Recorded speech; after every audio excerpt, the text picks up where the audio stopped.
Hello दोस्तों, कैसे हैं आप सब। स्वागत है आप सभी का कॉमिक वर्ल्ड चैनल पर। तो चलिए दोस्तों, शुरू करते हैं राज कॉमिक्स में बांकेलाल सीरीज का अगला कॉमिक विशेषांक वरदान। संजय गुप्ता पेश करते हैं वरदान।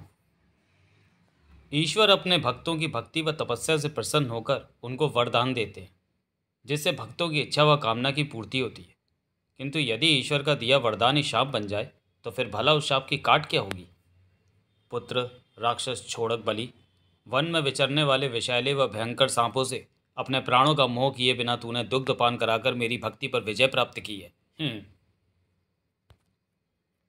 मैं तुम पर अति प्रसन्न हूँ। मैं भी आपके स्वरूप में संपूर्ण ब्रह्मांड के दर्शन अति करके अति प्रसन्न हूँ भगवान भोले भंडारी। किंतु किंतु क्या पुत्र, आपने मुझे साक्षात दर्शन नहीं दिए। हाँ पुत्र, इसमें हमारी व्यवस्था है और तुमने क्या हमको अनाड़ी समझ लिया है। हमको पता है कि यदि तुम्हारी छाया भी किसी पर पड़ जाए तो उसकी काया वृद्धावस्था को प्राप्त हो जाती है। इसलिए हमने अपनी छाया प्रति छाया ही तुम्हारे समक्ष प्रेषित की है। भगवान आप भी बस, मैंने ऐसा थोड़ा ही सोचा था। तुमने नहीं सोचा, किंतु मुझे तो सोचना पड़ता है ना पुत्र राक्षस छोड़क। कृपया मुझे वरदान दें। अवश्य पुत्र, मैं तुम्हें वरदान दिलवाने का वचन देता हूँ। मैं आपके कथन का आशय नहीं समझा। पुत्र राक्षस छोड़क, मैंने तुम्हें वचन दिया है, किंतु वरदान तुम्हें मैं नहीं दे सकता। मैं तुम्हारे लिए वो मार्ग प्रशस्त करूंगा जिस पर चलकर भविष्य में तुम वरदान, शक्ति व बल की प्राप्ति कर पाओगे। वो मार्ग क्या है भगवान? वो मार्ग है रुद्राक्ष की ये माला। बाकेलाल को भगवान शंकर दिखाई नहीं पड़ रहे थे। ये राक्षस किससे बातें कर रहा है? किंतु भगवान, इस रुद्राक्ष की माला का मैं भला क्या करूंगा? पुत्र राक्षस छोड़क, मैं अपने वचन की कसौटी पर तभी खरा उतर पाऊंगा जबकि तू इस माला को धारण कर ले। अरे, हवा में से रुद्राक्ष की माला प्रकट हो गई। क्योंकि पुत्र, तू है एक राक्षस, तू राक्षस कर्म अवश्य करेगा, और यदि तू राक्षस कर्म करेगा तो फिर मैं अपना वचन निभा नहीं पाऊंगा, और यदि मैंने ऐसा किया तो मुझे वचन भंग करने का अपराध बोध होगा। किंतु रुद्राक्ष की यह माला तुझे पाप कर्म करने से बचाएगी और तू करेगा भले कार्य।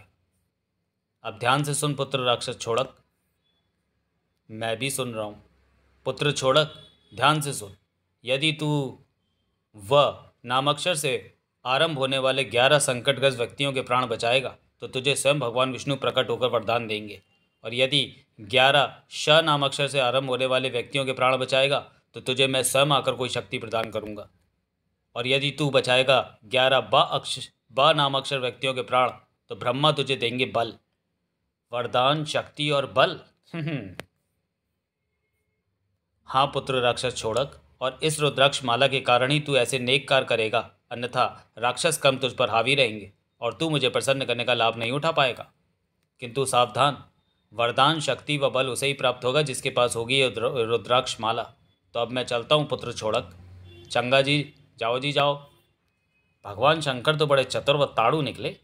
वे मेरी योजना को ताड़ गए। वैसे सोचा मैंने वही था कि जैसे ही भगवान शंकर मेरे सम्मुख प्रकट होंगे, मेरा सहाय पड़ते ही वे तुरंत वृद्धावस्था को प्राप्त हो जाएंगे। संसार में भगवान शंकर संहार व न्याय का प्रतीक है। उनके वृद्ध हो जाने से संसार के लोगों में व्यभिचार, अत्याचार व पाप बढ़ जाते और हम राक्षसों की धरा पर बनाती, क्योंकि पाप हमको शक्ति देता है। बाकेलाल का मस्तिष्क भी बड़ी तीव्रता के साथ दौड़ रहा था। ओह, तो राक्षस को रुद्राक्ष की माला देने वाले स्वयं भगवान शंकर ही थे। भले ही भगवान शंकर को देख नहीं पा रहा था, किंतु उनका स्वर स्पष्ट सुन पा रहा था। राक्षस छोड़क के गले में पड़ी शिव जी की रुद्राक्ष माला यदि मुझे मिल जाए तो मैं यह कार्य कर दूंगा, तो मैं वह कार्य कर दूंगा जो राक्षस करने वाला है। तो वरदान, शक्ति व बल भला किसे प्राप्त होंगे? बाकी तुझे। तो फिर खड़ा खड़ा मुंह क्या ताक रहा है? आगे बढ़ और छीन ले राक्षस से रुद्राक्ष की माला। ये क्या कर रहा है बाकेलाल? वो राक्षस तुझे कच्चा चबा जाएगा। और फिर भगवान शंकर बता रहे थे कि उसका साया पड़ते ही व्यक्ति वृद्ध हो जाता है। ये कैसे हो सकता है? पर चाहे जो भी हो, रुद्राक्ष की माला तो उससे मुझे प्राप्त करनी ही होगी। मगर कैसे? ओह, राक्षस की राह एक ऋषि ने रोक ली है। दुष्ट, मेरे मार्ग से तुरंत हट जा। तू मुझे नहीं जानता, मैं ऋषि विदुराचार्य हूँ। जब मैं ऋषि नहीं था तब मेरे माता पिता जिस भी कन्या से मेरा विवाह करते थे उसका ध्यान तो जाता था और मैं विदुर हो जाता था। 6 विवाहों के पश्चात मेरे माता पिता का भी ध्यान तो हो गया और फिर मुझे कोई भी अपनी कन्या देने को तैयार नहीं हुआ, हालांकि मैं दहेज भी देने को तैयार था। इस प्रकार एक ऋषि सलाहकार की सलाह पर मैं बन गया ऋषि और मेरा नाम पड़ गया ऋषि विदुराचार्य। और मैं ये कतई बर्दाश्त नहीं कर सकता कि कोई राक्षस मेरी राह रोकने की चेष्टा करे। मेरी 6 पत्नियों की पतिव्रता शक्ति का तीव्र तेज मेरी रगों में दौड़ रहा है। मैं चाहूँ तो तुझे पल भर में जलाकर भस्म कर दूँ, किंतु मैंने तो तुमको कुछ कहा भी नहीं और ना ही तुम्हारी राह रोकी है।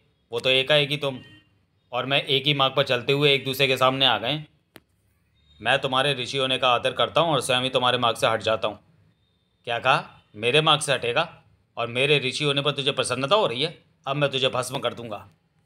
किंतु तब तक राक्षस की छाया ऋषि को स्पर्श कर चुकी थी और प्रभाव भी तुरंत हो गया था। अरे ये क्या! अचानक ही मेरी टांगें कांपने के लगी। कमंडल हाथ में थामा नहीं जा रहा, मैं खड़ा भी नहीं हो पा रहा। अरे गिर भी पड़ा। इसमें मेरा कोई दोष नहीं है ऋषिवर। मेरा साया तुम्हें स्पर्श कर गया जिससे तुम वृद्ध व कृशकाय हो गए हो। क्या मैं वृद्ध हो गया? मैं तो सोच रहा था कि एक ना एक दिन मैं तपस्या करके भगवान को प्रसन्न कर लूँगा और ईश्वर से फिर से अपने विवाह का जोड़ जुगाड़ भिड़ा लूँगा। किंतु वृद्ध होने के पश्चात तो मेरे इस अवसर का ही देहांत हो गया। हड़प्पा देखी होगा। किंतु दुष्ट राक्षस, तेरा परिणाम भी बुरा ही होगा। मैं तुझे जड़ हो जाने का शाप देता हूँ। नहीं। अरे ऋषि ने उस राक्षस को जड़ कर दिया है। नहीं, कृपा कर अपना शाप वापस ले ले। तूने मेरी रही सही उम्मीदों पर जल फेर दिया। अब मैं शाप वापस नहीं लूँगा। ऋषि शाप वापस नहीं लेगा, वो तो चला गया। अरे किंतु मुझे इस अवस्था से बाहर निकलने का कोई उपाय तो बताते जाओ ऋषि महाराज। ऋषि के जाते ही शराफत का ज़माना नहीं है राक्षस भाई। यदि तुमने समय रहते ऋषि की गर्दन तोते की तरह तोड़ दी होती तो वो टेंटे करके तुम्हें शाप न दे पाता और मेरा लाभ भी ना हो पाता। तुम्हारा लाभ? हाँ, मुझे रुद्राक्ष की ये माला ना मिल पाती। अरे चोर, मेरी माला! अब ये तेरी नहीं मेरी हो गई है। अब जो भलाई के 11 कार्य तुझे संपन्न करने थे वो मैं करूँगा। अब भगवान विष्णु से वरदान मुझे मिलेगा, शिव से शक्ति भी और ब्रह्मा से बल भी। इन शक्तियों को प्राप्त करने के पश्चात मेरा एक ही उद्देश्य होगा, अर्थात राजा विक्रम सिंह की मृत्यु और विशालगढ़ का राज सिंहासन। तू वृक्ष बनकर यहीं खड़े रहना। तभी हिक हिक राक्षस की छाया पड़ते ही भेड़ बकरियों सहित हो गया गडरिया भी बूढ़ा। ये मुझे क्या हो गया? मेरे शरीर पर इतनी झुर्रियाँ कैसे पड़ गई? मैं भेड़ों के बाल तो सफ़ेद होते ही हैं, हमारे भी सफ़ेद हो गए। तब तक जड़ हुए राक्षस का सर भी जड़ हो गया था। मुझे अपनी भेड़ बकरियों सहित तुरंत महाराज विक्रम सिंह की शरण में जाना चाहिए। वही इस रहस्य का पता लगाएंगे। रहस्य का पता लगाने से महाराज विक्रम सिंह ही चल पड़े। ये कैसा रहस्य है? इसका पता तो उस स्थान पर पहुँच ही लग सकता है। शीघ्र ही महाराज, यही है वो स्थान। मैं स्वयं उस ओर जाकर देखता हूँ। किंतु राक्षस छोड़ा की छाया के स्पर्श के साथ ही ओ ये क्या! मुझे एकाएक खांसी उठने लगी है। महाराज, ये छड़ी पकड़ लें, अन्यथा आप गिर पड़ेंगे। पकड़ तो हम भी आपको लेते मगर हम सारे मिलकर भी आपका भार नहीं उठा सकेंगे। परंतु मेरी कमर इतना कैसे झुक गई? महाराज, आप भी मेरे समान वृद्ध हो गए हैं। अप्पादी क्यों? इस स्थान पर अवश्य कोई रहस्य जो इसके संपर्क में आने वाला प्राणी वृद्ध हो जाता है, किंतु हम तो वृद्ध नहीं हुए। हम उस वृक्ष के निकट जो नहीं गए, गड़बड़ वहीं पर है।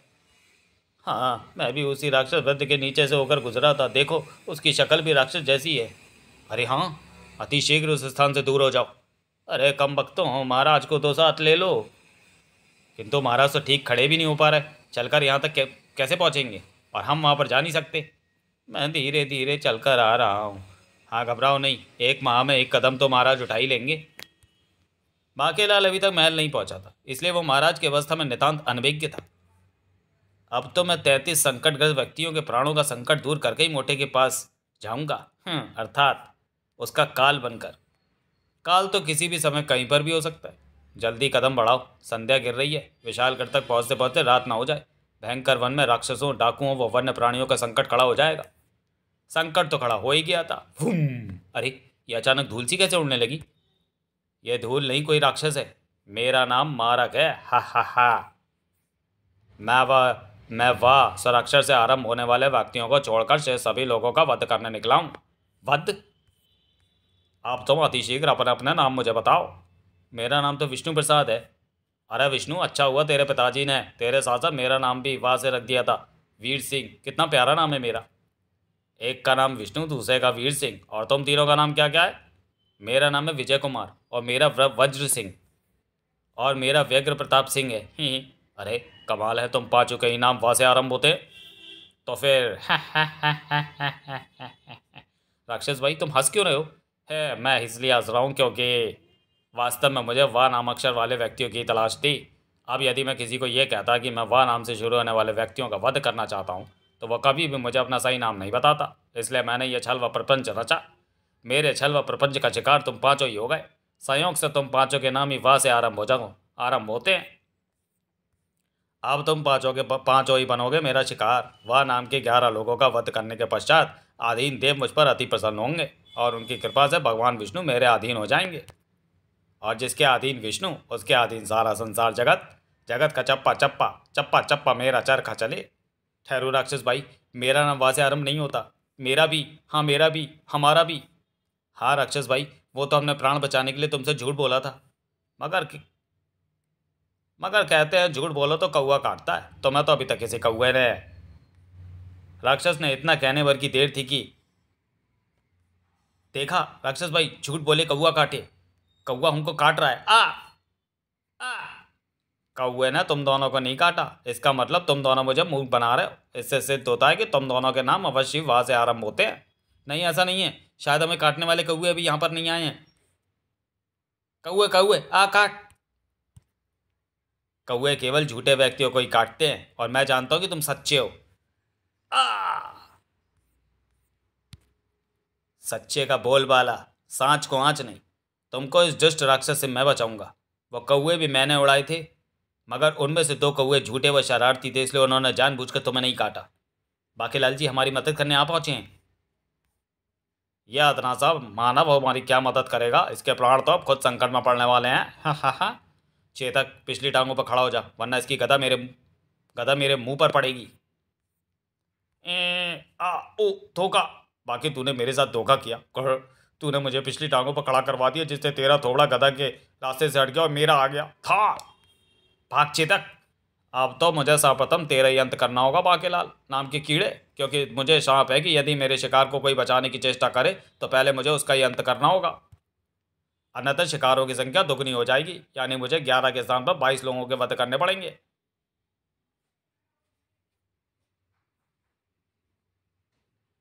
पीछा करने से पहले तू ये तो तय कर ले, हम में से तेरे शिकारों को बचा कौन रहा है और तुझे किसके प्राण लेने, मेरे या घोड़े के? तेजी से तेरा पीछा करने के लिए मैं अपनी टांगों को घोड़ी जैसी कर लेता हूँ। क्या मतलब, क्या तेरा घोड़ा भी उनको बचा रहा है? और नहीं तो क्या। सबसे पहले तेरी छाती पर चोट किसने की थी? घोड़े ने। ये तो दुविधा उत्पन्न हो गई। मुझे शाप है कि यदि मैंने बीच बचाव करने वाले सही व्यक्ति का अंत नहीं किया तो फिर मेरे शिकारों की संख्या दुगनी हो जाएगी। अर्थात मुझे करनी होंगी 11 गुणा 4 बार गुणा बराबर 44 शिकारों की हत्या। बाकीलाल देख, बता दे मैं किसका पीछा कर रहा हूँ, तेरा या तेरे घोड़े का? अरे मूर्ख, पीछा तो तेरा बाकेलाल ही कर रहा था। इससे पहले कि बाकेलाल प्रत्युत्तर में कुछ कहता तभी वह स्वर वहाँ गूंज उठा। बाकेलाल, तुझे इस राक्षस से घबरा कर भागने की आवश्यकता नहीं है। आए, ये कौन बोल रहा है? बाकेलाल, मैं रुद्राक्ष का रक्षक शद्रारू बोल रहा हूँ। वह श और बा नामक अक्षर के किसी भी व्यक्ति को जब भी तू संकट में पड़ा देखे तो तुझे बचानी होगी उसकी जान। अर्थात तू इन रुद्राक्षों का प्रयोग उसकी जान बचाने में कर सकता है।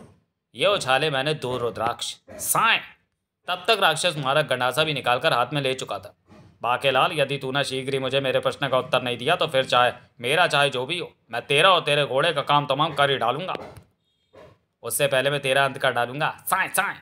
ओ गंडासा और गदा, अभी तो इसके हाथ में कुछ भी नहीं था। यह दोनों शस्त्र आकर मुझसे केवल टकरा ही नहीं रहे हैं, बल्कि मुझसे युद्ध भी कर रहे हैं। गदा गदा से युद्ध कर रही है और गंडासा गंडासे से। यह मेरे लिए संकट की घड़ी है, क्योंकि युद्ध 2 हो रहे हैं जबकि मैं और मेरा मस्तिष्क एक है। मैं अपना ध्यान गंडासे की ओर लगाता हूँ तो गदा आकर मेरी पिटाई करने लगती है, तड़ाक। और जब मैं गदा के प्रहारों को रोकने की चेष्टा करता हूँ, तड़ाक, तो गंडासा मुझे काट डालने को तत्पर दिखता है। होड़प्पा दिखी होगा, बड़ी विकट परिस्थिति थी। टनाक। ऐसा क्या करे कि संकट कटे मिटे सब पीड़ा। खचा ठा। राक्षस तो बाहर चूक भी रहा था, किंतु रुद्राक्ष द्वारा उत्पन्न किए शस्त्र तो कोई भी अवसर नहीं चूक रहे थे।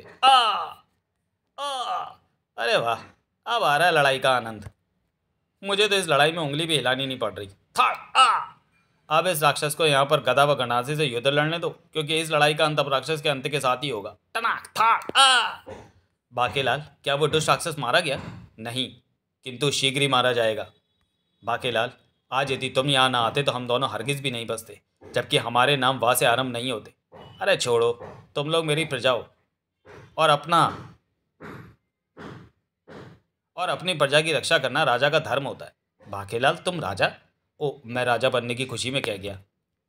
मेरा मतलब है कि मैं राजा का वरिष्ठ सलाहकार हूँ और मेरा कर्तव्य भी राजा जैसा ही है, यानी प्रजा के संकटों को दूर करना, और मैं वही कर रहा हूँ।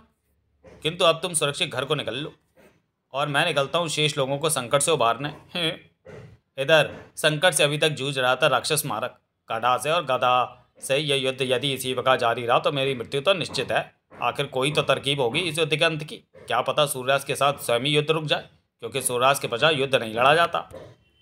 किंतु अभी तो दोपहर ही है, सूर्यास्त तक तो ये गदा और कटासा मिलकर मेरा भुर्ता बना देंगे। सोचते सोचते अंततः एक तरकीब उसके मस्तिष्क में कौंधी गई। अरे हाँ, यह मैंने पहले क्यों नहीं सोचा। इसी के साथ राक्षस मारक ने पहले अपनी गदा और फिर अपना कटासा भी फेंक दिया। इसी के साथ रुद्राक्ष द्वारा पैदा हुआ कटासा व गदा भी हो गए गायब।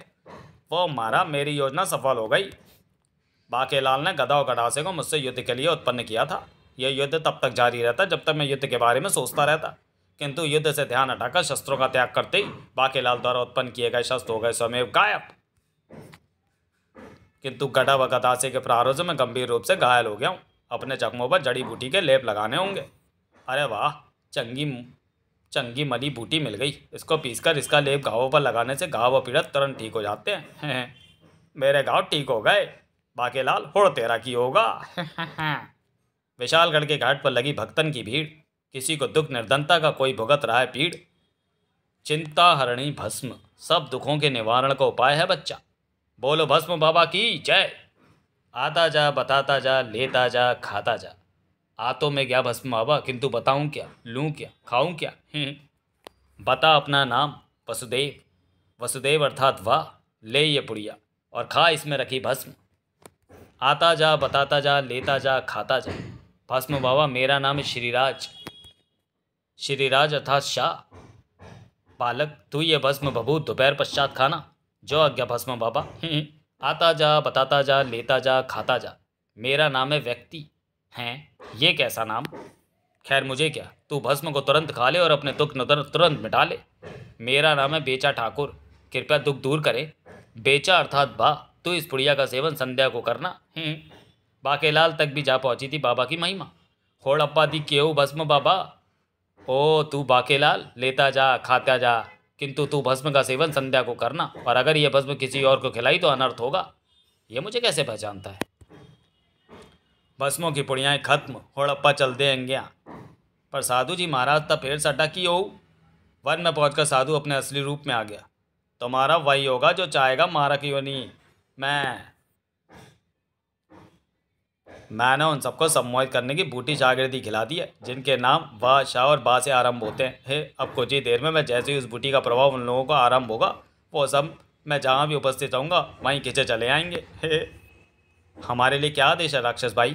तुम सबका नाम वाह स्वराक्षर से आरंभ होता है। अब मैं तुम्हारा वध करूँगा। तुम सब एक एक करके अपना सिर इस सूली पर रखोगे। सबसे पहले मैं अपना सिर सूली पर रखता हूँ। बाकेलाल ने पुनः उछाला एक रुद्राक्ष। जय रुद्राक्ष, भोले भाले लोगों की मदद कर। देखते ही देखते रुद्राक्ष उस सूली से टकराया और सूली बड़ी तेजी से परिवर्तित हो गई शस्त्र मानव में। मैं हूँ शस्त्र मानव सूली, मारू के काटूं, पहले काटता हूँ। अरे बाप रे, फिर आ गई तिलिस्मी मुसीबत। इस बार पूरा शस्त्र मानव था साए। भाइयों, तुम लोग इस दुष्ट राक्षस की पुड़िया की भस्म खाकर सम्मोहित हो गए हो। तुम्हारी रक्षा आ रहा है रुद्राक्ष की शक्ति से संपन्न रुद्राक्ष। हम यहाँ वन में कैसे पहुँच गए? तुम सबके नाम वाह अक्षर से आरंभ होते थे, इसलिए राक्षस मारक तुम्हारे प्राण लेना चाहता था, किंतु अब स्वयं मारक के ही प्राण संकट में है। कचा! अब जल्दी से यहाँ से निकल लो। राक्षस मारक अभी बचकर नहीं निकल सकता था। यह सूली शस्त्र माना तो मुझे काट ही डालेगा। इसका छुटकारा किस प्रकार संभव होगा? मुझे अपनी मायावी राक्षसी शक्तियों का प्रयोग करना होगा। मैंने अपने मायावी शक्तियों को जूहों के रूप में अपने सिर में पाल रखा है। आ गई एक जूहा। अब इस जू से मैं उत्पन्न करूंगा अपनी एक मायावी शक्ति खुरदुरा को। खुरदुरा उछलकर शस्त्र मानव सूली से लिपट गया। खुरदुर खुरदुर खुरदुर खुरदुर। मैं जंग की तरह लगकर किसी भी शस्त्र की धार खुरदुरी कर देती हूँ। इस प्रकार वो किसी भी काम का नहीं रहता। अच्छा तो हम चलते हैं। अब मैं राक्षस को काट नहीं पाऊंगा क्योंकि खुरदरा मेरी दांत खुरदरी कर गया है। वो मारा।